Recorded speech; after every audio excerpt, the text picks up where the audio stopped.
हाँ जी, अस्सलाम वालेकुम students, welcome to campus dot P K. कैसे हैं आप लोग? उम्मीद है खैरियत से होंगे। मुझे उम्मीद है मेरा ही इंतज़ार कर रहे थे आप लोग। I am in front of you. जो बच्चे सलाम कर रहे हैं इन तमाम को मेरी तरफ से वालेकुम अस्सलाम and very very very very and very hot welcome. ठीक है, फिर रुकना पड़ेगा। चलो रुक जाते हैं यार।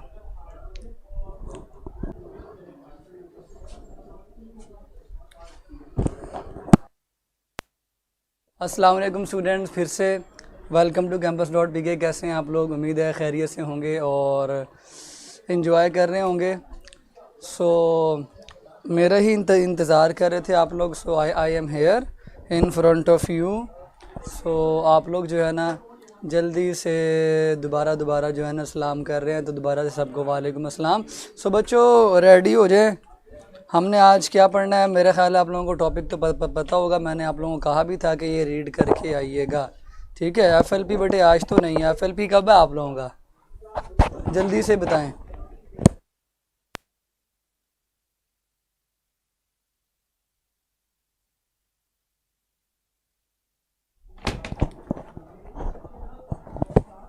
हाँ जी स्टूडेंट्स, एफएलपी कब है आपका? बताएंगे। सिलेबस पूछ रहे हैं। एफएलपी आपका आज तो नहीं है, फिर आप क्यों पूछ रहे हैं एफएलपी का सिलेबस? स्टूडेंट्स सिलेबस का स्पेलिंग तो ठीक लिखें। आप क्या कर रहे हैं? कल है ना बेटे, तो कल है। कल मैं भी कहूँ, आज थोड़ी। मैंने बनाया क्यों नहीं अगर आज था। एफएलपी सिलेबस के अंदर आपको आएगा transport in human plus immunity. Transport in human आएगा। इम्यूनिटी रहने दें, ट्रांसपोर्ट इन ह्यूमन कर लेते हैं। ठीक है, अगेन ट्रांसपोर्ट इन ह्यूमन आपके एफएलपी का सिलेबस है। ठीक है, आपके एफएलपी का सिलेबस है जी ट्रांसपोर्ट इन ह्यूमन। लिख दूं? ये लें जी, सिलेबस होगा आपका ट्रांसपोर्ट इन ह्यूमन। ठीक है स्टूडेंट्स, सबको पता चल गया? जिनको नहीं पता चला वो नोट कर लें। बता तो दिया बेटे, आप लोग बहुत जो है ना बेसब्रे लोग हैं। सब्र किया करें थोड़ा, बी पेशेंट। सब्र से ही ज़िंदगी बनती है। ठीक है, इम्यूनिटी नहीं बेटे, इम्यूनिटी अभी नहीं इंक्लूड करना। इम्यूनिटी उसके बाद जो अगले दिन टेस्ट होगा ना बायो का, उसमें इंक्लूड करेंगे। ठीक है बेटे, मैंने बताना है कि टेस्ट क्या होगा। आप लोग जो है ना मेरी बात को माना करें। ठीक है, जो मैंने कह दिया है वही टेस्ट में आएगा, उसी को तैयार करेंगे। वो बहुत इंपॉर्टेंट है। इम्यूनिटी एफएलपी में भी लेंगे बाद में, लेकिन इम्यूनिटी जो है ना वो एक अलग से लिए जाने वाला टेस्ट है, वो अकेला लेना चाहिए। ठीक है, बल्कि मेरे पास और भी आपके लिए कई प्लान्स हैं, मैं आपके साथ शेयर करता रहूँगा। ट्रांसपोर्ट इन ह्यूमन फुल आप लोगों का जो है ना वो टॉपिक होगा, सिलेबस होगा फॉर व्हाट स्टूडेंट्स? ये होगा फॉर यूर एफएलपी सिलेबस। बच्चों आज हम अपना टॉपिक स्टार्ट करते हैं। Today we are going to discuss human urinary system. पहले हम यूरिनरी सिस्टम के कंपोनेंट्स को डिस्कस करेंगे। ह्यूमन यूरिनरी सिस्टम के कंपोनेंट्स को डिस्कस करेंगे और उसके बाद स्टूडेंट्स हम जो है ना कंपोनेंट्स की डिटेल को, स्ट्रक्चर्स को खोल के स्टडी करेंगे। ठीक है, यूरिनरी सिस्टम के नाम से आपको लग रहा है ये हमारा एक्सक्रीटरी सिस्टम है, यूरिन बनाता है। ऐसा सिस्टम जो यूरिन पैदा करता है उसको हम यूरिनरी सिस्टम का नाम देते हैं। ठीक है, ऐसा सिस्टम जो हमारी ब्लड की फिल्ट्रेशन करके वेस्ट मटेरियल को एक्सक्रीट करता है और उन वेस्ट मटेरियल्स का यूरिन बना देता है, ऐसे सिस्टम को यूरिनरी सिस्टम का नाम देते हैं। और इसके जो कंपोनेंट्स हैं मैं भी आपको बताता हूँ और साथ में ड्रॉ करके भी दिखाऊंगा आपको। आप लोगों को आइडिया हो जाएगा कौन से कंपोनेंट्स हैं। सबसे पहले तो पेयर ऑफ किडनीज है, पेयर ऑफ किडनीज। ठीक है, पेयर ऑफ किडनीज मौजूद हैं और हर किडनी के अंदर मिलियंस ऑफ नेफ्रॉन्स मौजूद है। ठीक है, उसके बाद दूसरा जो है ना, जो किडनी के बाद आता है वो पेयर ऑफ यूरेटर है। इसका भी पेयर होता है बिकॉज ये हर किडनी से निकलती है, दोनों किडनी से जो है ना ये निकलती है। उसके बाद तीसरा जो है दैट इज यूरिनरी ब्लैडर।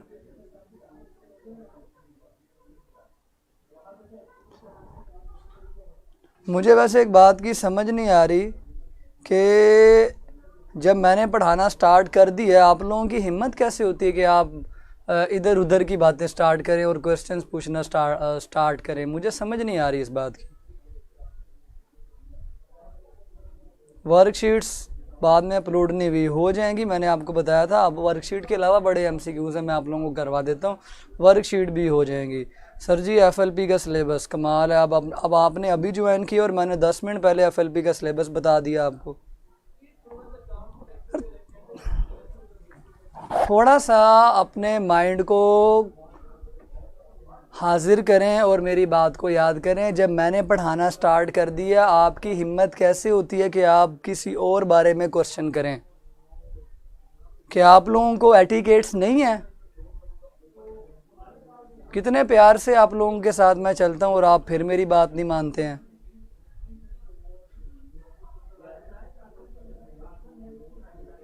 चलें, आज आप फिर ना सवाल ही पूछते रहें, टाइपिंग करते रहें, मैं नहीं पढ़ाता, ठीक है? आज का लेक्चर कैंसिल हो जाएगा। हाइट चैट करने का क्या मतलब है? क्या टीचर की अपनी कोई वो बात नहीं मानने वाली होती?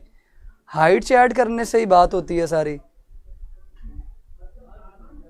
मैं टॉपिक पढ़ा रहा हूँ और आप अपना कमेंट करें, यानी मैं टॉपिक को छोड़ के पहले आपकी बात का जवाब दूँ, टॉपिक छोड़ दूँ?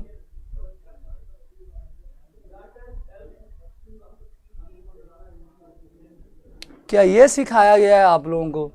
हम ये पढ़ाते हैं आप लोगों को कि आप हमें पढ़ाने ही ना दें, बीच में अपना जब दिल चाहे जो सा मर्जी सवाल पूछ ले। कोई टाइम होता है जब टीचर कवर कर ले अपना टॉपिक, एंड पे इस तरह की बातें पूछते हैं कि बीच में टीचर को टोकना अच्छी बात होती है। It's not fair. ये गुस्सा नहीं कर रहा मैं, तरबियत है आप लोगों की। आप लोगों की हर टीचर से यही कंप्लेन है। मैं इधर बैठता हूँ तो सारे टीचर यही कंप्लेन कर रहे होते हैं कि इन लोगों को तमीज़ ही नहीं है, बच्चों को।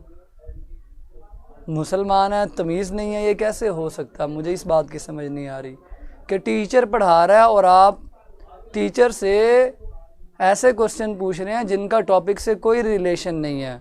ऐसे क्वेश्चन एंड पे पूछे जाते हैं।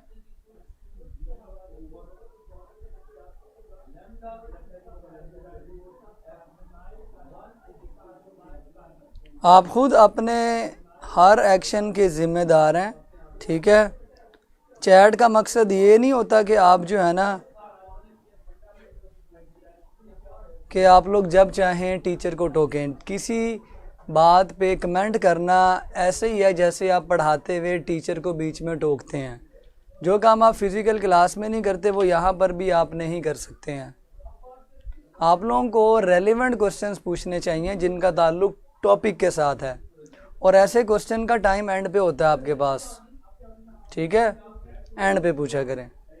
मैं टॉपिक पढ़ा रहा हूँ तो मुझे बीच में टोक देते हैं। मैं ये छोड़ के आप लोगों की बातों का जवाब देना स्टार्ट कर दूँ, फिर पढ़ेंगे कब भाई?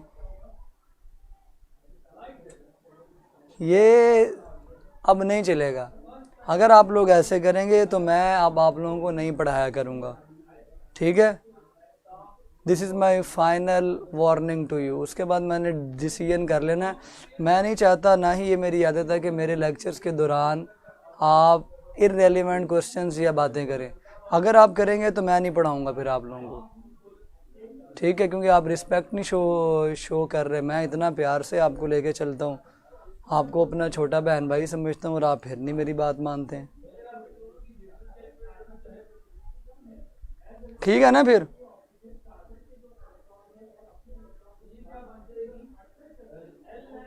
अगर आप टीचर को पढ़ाते हुए, नहीं मेरी बात नहीं है, सारे टीचर्स के साथ आप ऐसे करते हैं, सारे टीचर्स के साथ आप ऐसे करते हैं। जब आपका दिल करता है आप क्वेश्चन पूछ लेते हैं। भाई अपने दिल को कंट्रोल किया करें। जब टीचर आपकी तरफ मुतवज्जे होता है उस टाइम क्वेश्चन पूछा करें कि ये कैसे होगा, वो कैसे होगा। अब मैं किडनीज़ के टॉपिक में से आपको इन क्वेश्चंस का जवाब कैसे दूं? How is it possible? क्या मैं यहाँ कंसंट्रेट कर पाऊँगा कि आपके बाकी बच्चों का नुकसान नहीं होगा? खुद सोचें कि अल्लाह ने आपको दिमाग दिया क्या ये घास चरने के लिए दिया हुआ है? हर क्वेश्चन करने का एक टाइम होता है। पढ़ाते वक्त सिर्फ आप टॉपिक से रेलेवेंट क्वेश्चंस पूछ सकते हैं, यानी आप किडनी से मुतल्लिक जो बात मैंने बता दी है वो आप पूछ सकते हैं। ये कब होगा, वो कब होगा, ये है, वो है, इस तरह है, उस तरह है, पता नहीं क्या है। और ठीक है यार, ये सारी चीज़ें होती हैं, लेकिन आप लोगों से ये चीज़ें एक्सपेक्ट नहीं की जा सकती। आप लोग कौन सा कच्ची पक्की के 5वीं 6वीं के स्टूडेंट्स हैं, मैट्रिक के हैं, इतने बड़े हो गए हैं। So you should show respect to your teachers. आपको टॉपिक पढ़ाते वक्त बीच में डिस्टर्बेंस नहीं करनी चाहिए। चलें, कहाँ था भाई मैं? कहाँ था मैं? हाँ, मैं ये बता रहा था, देखिए ना, इस तरह की बातें करने से टीचर की एफिशिएंसी पे बहुत ज़्यादा फ़र्क पड़ता है कि वो क्या सोच कर आता है, उसने क्या पढ़ाना है आपको, क्या पॉइंट जहन में होते हैं। आप उसको लेके जा रहे हैं, ये बता दें सिलेबस क्या होगा, वो क्या होगा। भाई जब टाइम आएगा हर चीज़ बता दी जाती है, ठीक है, हर चीज़ क्लियर हो जाती है जब टाइम आता है। सो मैं बता रहा था ह्यूमन यूरिनरी सिस्टम के जो कंपोनेंट्स हैं वो कौन कौन से हैं। 4 मेजर कंपोनेंट्स हैं। पेयर ऑफ किडनीज हैं, पेयर ऑफ यूरेटर्स हैं, यूरिनरी ब्लेडर होता है और एंड पे एक यूरेथ्रा होता है। इनसे रिलेटेड हम एमसीक्यूज करते हैं जी। सबसे पहले आपको बना के देते हैं जी किडनीज, ठीक है। एक किडनी इस तरह से होगी आपकी, ये लेफ़्ट किडनी है, ये लेफ़्ट किडनी है, ठीक है। अब आप लोगों की ये लेफ़्ट किडनी है। उसके बाद इस तरफ जो है ना ये राइट किडनी होगी आपकी, क्योंकि हम लोग इसका मिरर इमेज देखते हैं, दैट इज़ वाई ये लेफ़्ट वाली राइट और राइट वाली जो है ना ये लेफ़्ट बन जाएगी। These are the pair of kidneys, ये पेयर ऑफ किडनीज़ हैं। अब इन पेयर ऑफ किडनीज़ के बारे में आप लोगों से सबसे इम्पोर्टेंट क्वेश्चन ये होगा कि इनका वेट कितना होता है। एमसीक्यू में आपसे पूछा जाएगा कि weight of kidneys is to weight of body, ठीक है। वेट ऑफ बॉडी के हिसाब से आपकी किडनीज का वेट कितना होता है। अल्फ़ा है 1%, बीटा है 2%, चार्ली है 3% और डेल्टा है 4%। हाँ जी, ये बहुत ही इंपॉर्टेंट एमसीक्यू है। ये मैंने बॉडी के वेट के साथ कंपैरिजन के हिसाब से पूछा आपसे, टोटल वेट नहीं पूछा। ओके, सो इसका क्या आंसर होगा?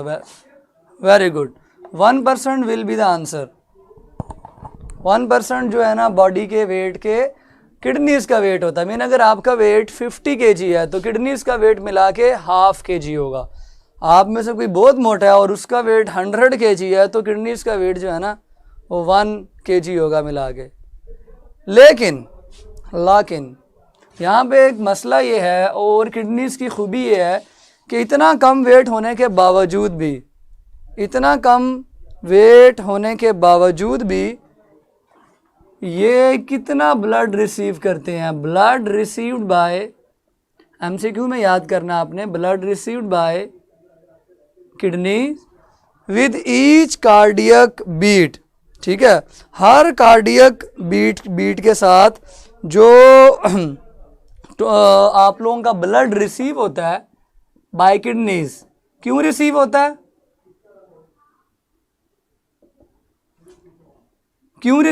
ताकि किडनीज उस ब्लड को साफ करके फिल्टर करके उसमें से यूरिन पैदा कर सकें। सो यूरिन पैदा करना है ब्लड को साफ करके। सो ब्लड की सफाई हर कार्डियक बीट के साथ कितनी ज़्यादा होगी? विद ईच कार्डियक बीट, हर दिल की धड़कन के साथ। आंसर होगा, मैं डायरेक्ट आंसर लिख रहा हूँ, 20%। 20% सफाई होगी जी आपकी किडनीज की मदद से हर दिल की धड़कन के साथ। किडनीज जितना ब्लड रिसीव करेंगे उसको वो साफ करेंगे। सो हर दिल की धड़कन के साथ आपका 20%, इतना गंदा खून है हमारी बॉडी के अंदर जिसको कॉन्टिन्यूसली किडनी साफ कर रही हैं, फिल्टर कर रही हैं। सो ये किडनीज हैं जी आपकी। जब किडनीज ने खून को साफ कर दिया तो किडनीज में से जो यूरिन बनेगा सफाई के बाद, जो सारा वेस्ट होगा वो इस यूरिन में आ जाएगा। यूरिन यूरेटर के ज़रिए नीचे जाएगा, ये यूरेटर है, ये दोनों किडनीज से निकलेगी यूरेटर की नाली, दोनों किडनी से यूरेटर की नाली निकलेगी। ये यूरेटर है और ये दूसरी, तो इसलिए यूरेटर का भी एक पेयर हो गया।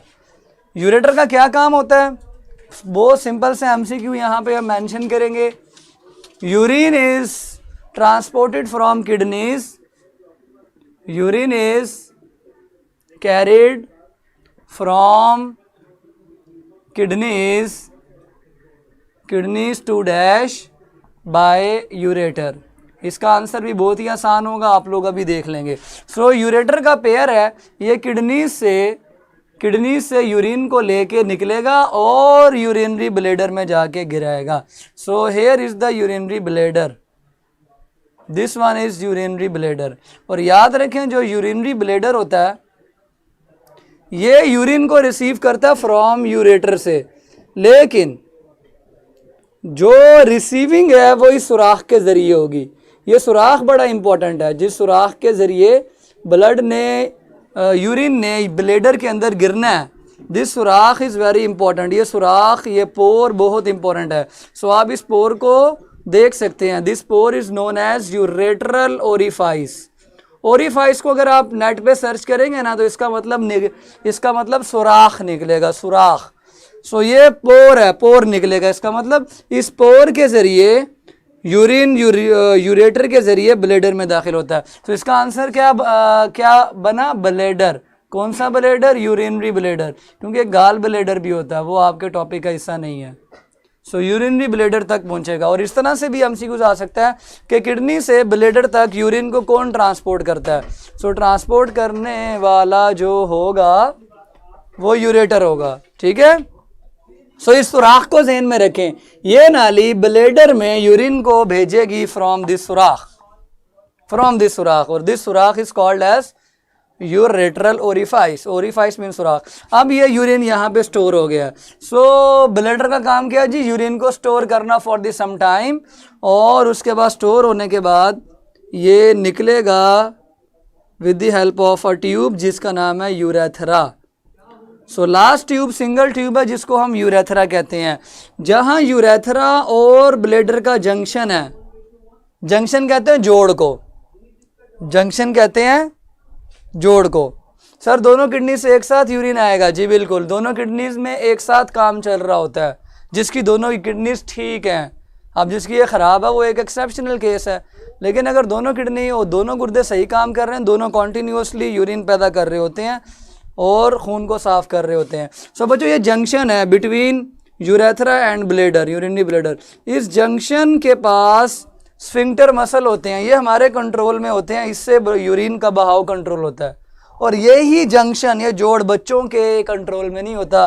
दैट इज़ वाई उनका जब भी दिल करे, ना भी दिल करे, उनको क्या पता। सो ये जो ब्लैडर के अंदर यूरिन स्टोर है ये ऑटोमेटिकली बगैर कॉन्शियस कंट्रोल के रिलीज़ होना स्टार्ट हो जाता है। लेकिन बड़े होते हैं साथ साथ कॉन्शियसनेस आती है। इस जंक्शन पे जो स्फिंक्टर मसल लगे हुए हैं, मसल्स, क्या नाम है इनका, स्फिंक्टर मसल्स, ये आपने डाइजेशन में भी पढ़े थे, ये कंट्रोल में आते जाते, इन मसल्स के ऊपर हमारा कंट्रोल आ जाता है। सो ये जो स्फिंक्टर मसल हैं ये कहाँ पे हैं, जोड़ पे। कौन से जोड़ पे, ब्लैडर और यूरेथ्रा के जोड़ पे। ये मसल्स जो है ना कंट्रोल करते हैं यूरिन को इन द ब्लैडर, ठीक है। सम टाइम ये कंट्रोलेबल नहीं होता तो यूरिन बगैर किसी उसके आ जाता है, और सम टाइम ये कंट्रोलेबल होता है, बल्कि हमेशा बड़ों में कंट्रोलेबल होता है। ठीक हो गया, चलें जी, ये तो आप लोगों को बात समझ आ गई कंपोनेंट्स ऑफ यूरिनरी सिस्टम की। किडनी का काम है यूरिन पैदा करना, सो ये लिखना ज़रूरी नहीं है, आप लोगों को वैसे याद हो गया।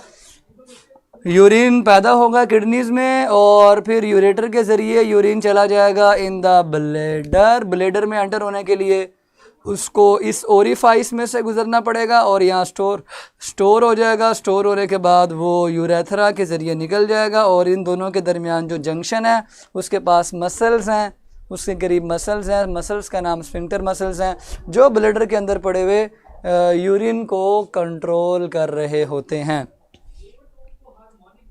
लें जी, ये तो हो गया यूरिनरी सिस्टम के बारे में। आप किडनीज को एक्सप्लेन करेंगे तो हमें अगली बातें समझ आएंगी, अगर नहीं करेंगे तो अगली बातें समझ नहीं आएंगी। सो आज हम किडनीज को डिटेल से एक्सप्लेन कर लेते हैं, ठीक है। किडनी को एक्सप्लेन करना है तो एक बड़ी सी डायग्राम बनानी पड़ेगी किडनी की, ताकि आपको 100% क्लियर हो जाए। एक बड़ी सी डायग्राम बनानी पड़ेगी किडनी की। This is your large kidney, ये गुर्दा है जी। ये किसका गुर्दा, आप में से किसी का तो होगा, ठीक है। ये एक बड़ी सी किडनी है। इसमें देखना जी अल्लाह ने कौन कौन से हिस्से जो है ना ये बनाए हुए हैं और कौन कौन से हिस्से क्या क्या काम करते हैं। सर जब इंसान बेहोश हो जाए तो फिर उसके कंट्रोल में होता है, बेटा ये तो देखना पड़ेगा, बेहोश करके देखना पड़ेगा। अभी देखा नहीं है, मैं बेहोश करके बताऊंगा फिर आपको, हैं कि फिर ये कंट्रोल में रहता है कि नहीं, इसके बारे में मैंने अभी पढ़ा नहीं है, ठीक है। ले student, this is your kidney. Kidney के पार्ट्स हैं जी, किडनी के 2 पार्ट्स होते हैं। एक इसका आउटर पार्ट होता है, ये वाला। इस आउटर पार्ट को हम कॉर्टेक्स कहते हैं। रीनल का वर्ड हर किसी के साथ लगाना, बिकॉज रीनल का मतलब ही कॉर्टेक्स होता है। अंदर वाला जो पोर्शन है दैट इज़ योर मेडुला, और इसको आपने खाली मेडुला नहीं कहना, रीनल मेडुला कहना है, बिकॉज किडनी के बारे में पढ़ रहे हैं, हर चीज़ के साथ मेडुला लाजमी लगाना है। ये जो आपको डिप्रेशन नज़र आ रही है, जो खड्डा है, कनकेव साइड है, दिस इज़ योर हाइलस। ये रीनल हाइलस है, दिस इज़ हाइलस। हाइलस एक ऐसा डिप्रेशन है जहाँ से किडनी के अंदर एवरीथिंग एंटर हो सकती है। अगर यूरेटर है तो वो भी इस हाइलस से बाहर आएगी। किसी ब्लड वेसल ने एंटर होना है, किडनी के अंदर जाना है, तो उसको यही रास्ता देगी। वेन है तो वेन भी यहीं से जाएगी। आप ध्यान से देखें, आपको हर चीज़, इसलिए मैं इसको मिटा रहा हूँ क्योंकि हमने बाकी चीज़ें यहाँ ड्रॉ करनी है। खैर इसका नाम हाइलस है, इस पोर्शन का नाम, ये जो खड्डा है इसका नाम हाइलस है। एक एग्जांपल देता हूँ जी, यहाँ से मैं एक यहाँ एंटर करता हूँ आर्टरी, ठीक है, आर्टरी एंटर करता हूँ। थोड़ी सी ऊंची बन गई है, थोड़ी नीची कर लेते हैं बच्चों। ये आर्टरी है, ये आर्टरी किडनी में दाखिल होना चाहती है तो यहाँ से एंटर नहीं हो सकती। वो इधर ये दरवाज़ा है किडनी का, हर चीज़ किडनी में यहीं से दाखिल होती है, ठीक है। Renal means kidney, yes, renal means kidney. बच्चों अब बेहोशी वाली बातें ना करें, इधर ध्यान करें। अब ये जब एंटर होगी किडनी के अंदर, ठीक है, तो वो हाइलस के ज़रिए एंटर होगी, हाइलस के ज़रिए एंटर होगी, ठीक है जी। सो ये आगे जाके जो है वो तकसीम भी होगी ताकि ये मुख्तलिफ हिस्सों को ब्लड पहुंचा सके। ये आर्टरी है, this is the artery, this is renal artery. Renal artery, renal का वर्ड मैंने बताया किडनी को रिप्रेजेंट करता है। सो रीनल आर्टरी जो एंटर हो रही है वो हाइलस से ही एंटर हो रही है। रीनल वेन को देख लेते हैं, वो कहाँ से दाखिल होती है, उसको कोई जुगाड़ लगता है कि वो भी यहीं से दाखिल होगी। सो जब हम इसको भी देखेंगे तो कोई जुगाड़ नहीं है, इसकी भी मजबूरी है, वो भी यहीं से एंटर होगी। So this is your renal vein. Renal vein को भी किडनी में दाखिल होने की कोई जगह नहीं मिलेगी एक्सेप्ट हाइलस। सो ये रीनल वेन है। What is this? This is renal vein. Artery जो है ना खून को लेकर आती है, खून को लेकर आती है किडनी में फॉर सफाई। जब सफाई हो जाती है, गुर्दा सफाई कर देता है खून की, तो खून वापस जाता है, गुर्दे से बाहर निकलता है फ्रॉम रीनल वेन और ये हार्ट में ले जाता है इसको। उसके अलावा मैंने आपको बताया था मुख्तलिफ हिस्सों से सारा जो यूरिन होगा वो कलेक्ट होकर सारा हाइलस वाले पोर्शन में आएगा। सो ये हाइलस वाला पोर्शन एक यूरेटर नाम की नाली को जो है ना वो क्या करेगा, इंट्रोड्यूस करेगा। सो ये सारा कुछ जो है ना ये यूरेटर के अंदर आ जाएगा। So this is your ureter. लेकिन यूरेटर की जो बेस है, जहाँ पे पूरी किडनी से यूरिन इकट्ठा होता है, इसको हम पेल्विस कहते हैं, लेकिन ये भी रीनल पेल्विस है। सो पेल्विस यूरेटर का ही हिस्सा है पहला हिस्सा है, मीन जहां से यूरेटर स्टार्ट होती है उसकी जो बुनियाद है, जो बेस है, वो पेल्विस है। सो ये कनेक्ट है पेल्विस पूरे इलाकों के साथ। यहाँ से भी यूरिन, इधर से हर जगह से यूरिन इकट्ठा होके पेल्विस में गिरता है और पेल्विस से ये यूरिन इस एरो के मुताबिक यूरेटर में चला जाता है। So the base of the anterior end of first end of the ureter is called pelvis. पूरी किडनी से पेल्विस ने कलेक्ट करना होता है यूरिन को। सो पेल्विस से ही फिर आगे यूरिन यूरेटर में चला जाता है। उसके अलावा एक और बात याद रखें कि पूरी किडनी में नेफ्रॉन्स अरेंज होते हैं, because we know that kidneys are composed of millions of nephrons. So nephron इसका फंक्शनल यूनिट है और इसकी तादाद एक किडनी में मिलियंस है, लाखों की तादाद में नेफ्रॉन्स हैं। सो हमें किडनी को मज़ीद समझने के लिए नेफ्रॉन्स समझने पड़ेंगे। अब मिलियंस तो मैं वाइट बोर्ड पे बना नहीं सकता, मैं कौन सा जिन हूँ। सो मैं 5-6 बना के दिखाता हूँ आपको। बच्चे इस तरह से नेफ्रॉन्स आप लोगों ने पढ़े होंगे। ये देखें, ये नेफ्रॉन्स हैं, ठीक है जी, ये नेफ्रॉन्स हैं।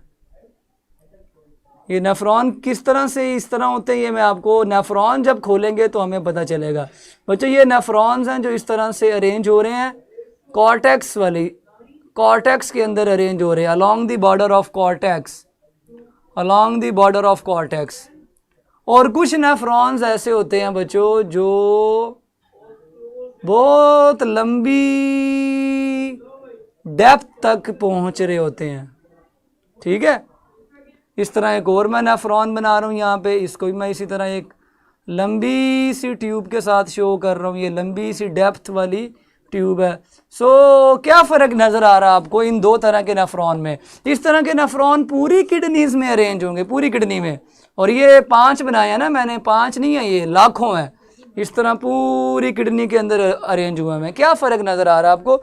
जो मुझे फ़र्क नज़र आ रहा है वो ये है कि कुछ नेफ्रॉन्स कॉर्टेक्स तक महदूद हैं, मीन ये जो बाहर वाली बाउंड्री है ना यहाँ है, और कुछ की लूप ऑफ हेनले जो लूप है ये गहरी जाके मेडुला तक पहुँच रही है।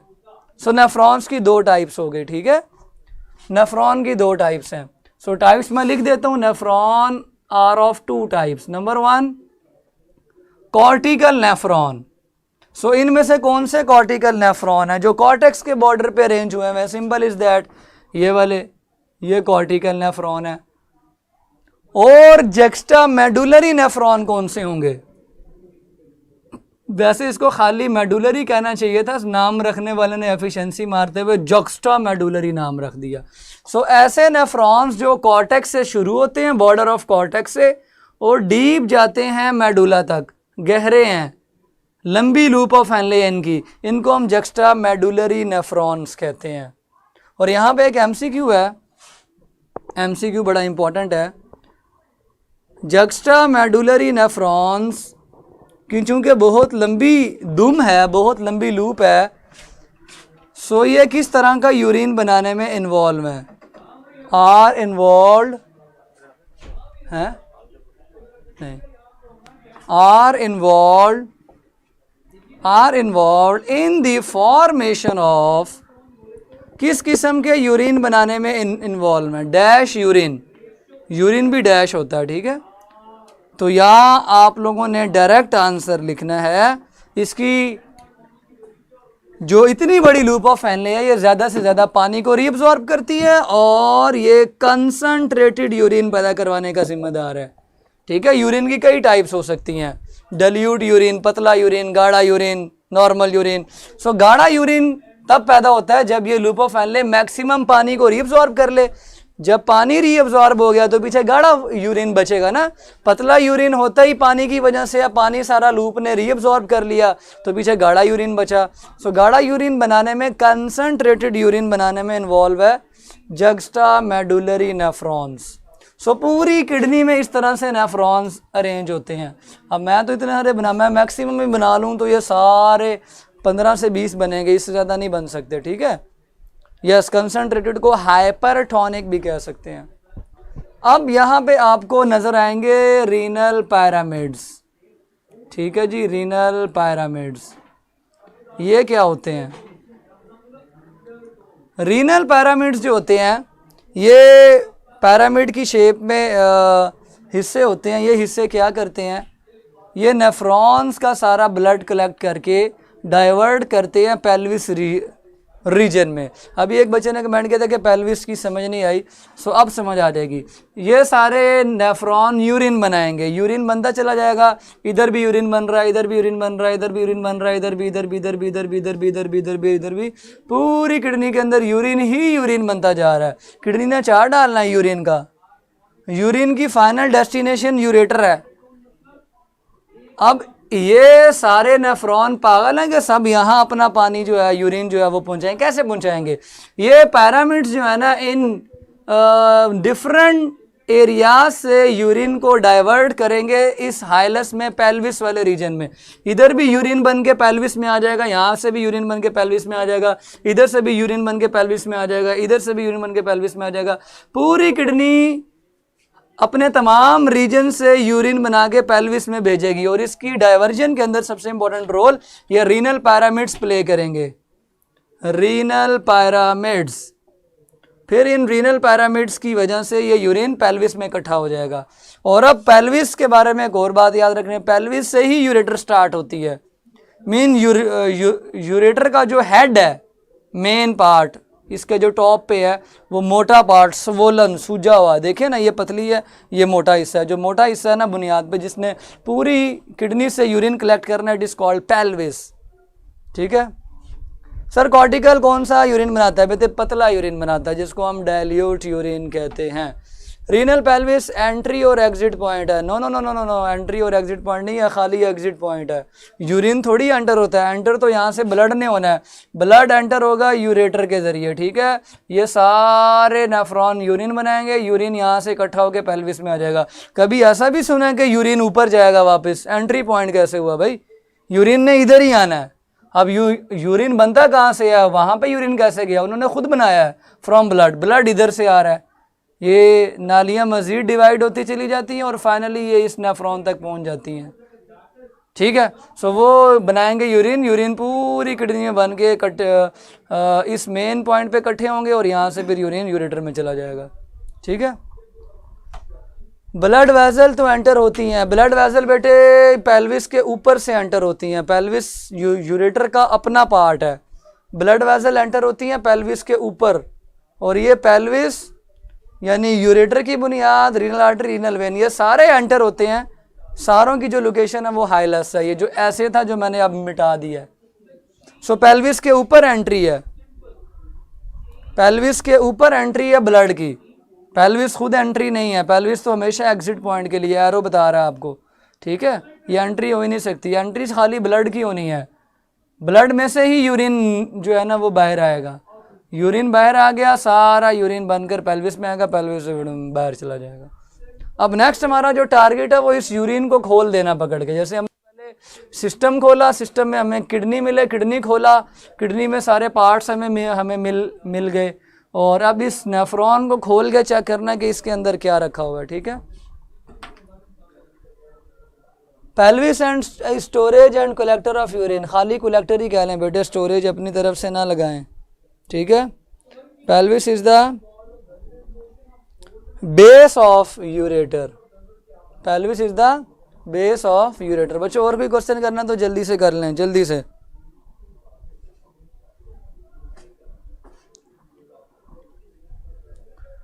लो जी माशाल्लाह, ये हमारे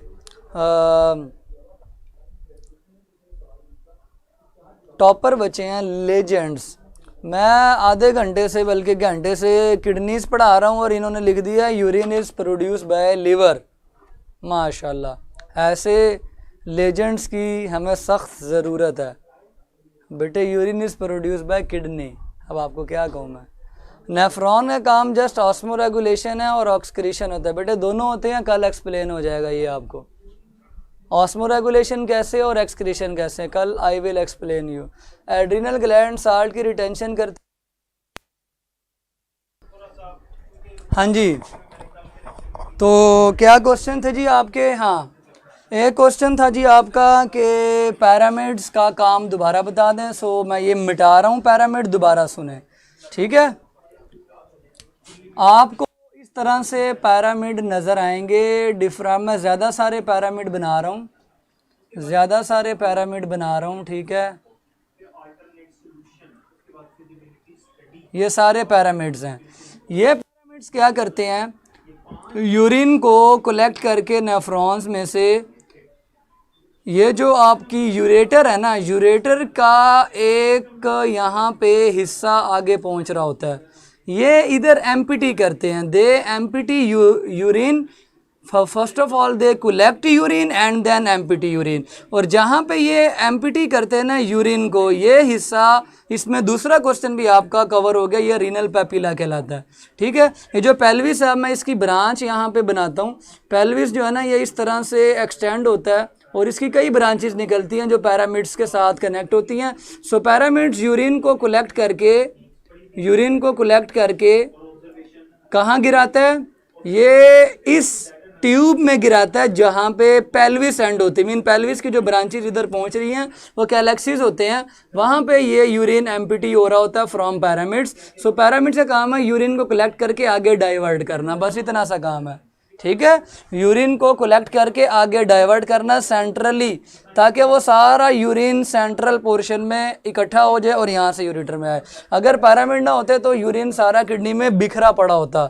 सो यूरिन को कलेक्ट करके वो ड्रेन करता है। पहले यहाँ पे ना एक ट्यूब्स होती हैं जिनको कैलेक्सिस कहते हैं, वहाँ पे ड्रेन करता है, फिर वहाँ से वो यूरिन पेल्विस में आता है। और वो इलाका जहाँ पे ये एम्पिटी करता है यूरिन को, पैरामिड का जो एंड होता है वो रीनल पैपिला कहलाता है, ठीक है जी। Yes, collection and drainage of urine, urine को कलेक्ट करना और आगे भेजना, कलेक्ट करना आगे भेजना, कलेक्ट करना आगे भेजना।